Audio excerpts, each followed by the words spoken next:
احنا شعب معفن بس عامل فيها نضيف جدا، مفيش بعده في النظافة. اوه، يعني مثلا عارفين الصوت ده عادي جدا، اي حد بيعمله عادي بيتعدي يعني. هنا في مصر لو حد عمل الصوت ده بيتحاسب محاسبة ان هو عمل قنبلة نووية شنيعة مجرمة، لازم يتحاسب عليها. حاجة بتبيه خالص معفنة. لكن بره لو عملوها ناس معفنة فعادي بقى، ما اتس اوكي سوري، مفيش سوري حتى بيتقال، مفيش سوري عادي. اصل دي حاجة انت طبيعي هتعملها، غازات وبتطلع مستحيل تموت بيها، صح؟ ليه بقى ما نستغلش ده هنا مثلا كمصريين ان احنا نحلل شخصيات بعض منها؟ والله عادي جدا، صح؟ يعني مثلا في كام شخصيه نادله تبقى قاعد معاهم وسط الناس كده، فاهم، وتلاقيه راح عمل واول حاجه عملها راح بص اللي جنبه كده، ايه يا عم القرف اللي انت عملته ده؟ ايه القرف ده؟ هو اللي عملها ولبسها في اللي جنبه، سبحان الله. حاجه منتهى النداله. في بقى شخصيه منتشره كده عارفينها كلنا، اللي هو الخبيث. الخبيث ده يبقى قاعد وسط الناس كده، فجأة يعمل حاجة محدش خد باله، صح؟ لو حد بس شمها، ايه القرف ده؟ اللي شمها هو اللي عملها. هو ده الخبيث اللي يعملها ويلبسها في غيره بس من غير ما حد ياخد باله. في بقى الشخصية الجبانة اللي هو من خوفه عيني يبقى قاعد كده عارف ان هو يعمل حاجة غلط فيطلعها من غير ولا صوت ولا ريحة. ده مسالم في حاله، محدش يتكلم عنه يا جماعة لو سمحتوا بليز.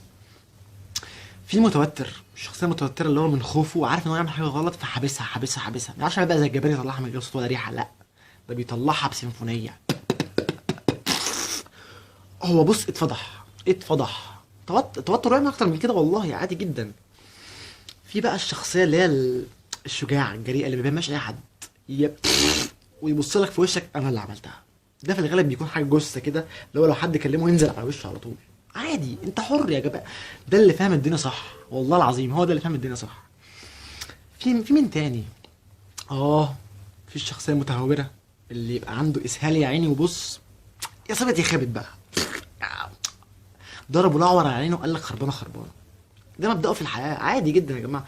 ليس على المريض حرج، وليس على البومب حرج، عادي جدا كلنا بنعملها وبنصرف نفسينا قشطه بالحب يعني بتعدي. كلامي مقرف صح؟ حاسس ان في ناس بتقول كده، وحاسس ان في ناس بتقول اف وايه القرف والفيديو اللي بريحه خضرا ده. لو فاكر ان كلامي مقرف فانت اصلا عامل فيها يعني عامل فيها نضيف، وانت اصلا معفن. زي ايه مثلا؟ دي محدش فينا ما جربهاش تحت البطانيه. تست البطانيه، تبقى قاعد كده على السرير وداخل تحت البطانيه وضارب واحده وشاممها كلها، بتشم ايه يا معفن؟ ما ايه العفانه اللي انت فيها دي؟ ما عملتش كده اشك، بس اقول لك لو ما عملتش كده فكلنا طبيعي جدا بعد ما نخلص حمام الحمد لله وارتحنا، بدل ما نشد السيفون لا نحب نشيك على اللي عملناه ونشد السيفون بعدها. يعني فاهم ايه العفانه دي؟ ايه القرف اللي انت بتعمله ده؟ بتتر في النيل وتشرب منه، ده مش قرف؟ بتقرف من حاجه طبيعيه وما بتقرفش من حاجه انت اصلا يعني معفن، في معفن مش اكتر من كده، معفن انت معفن.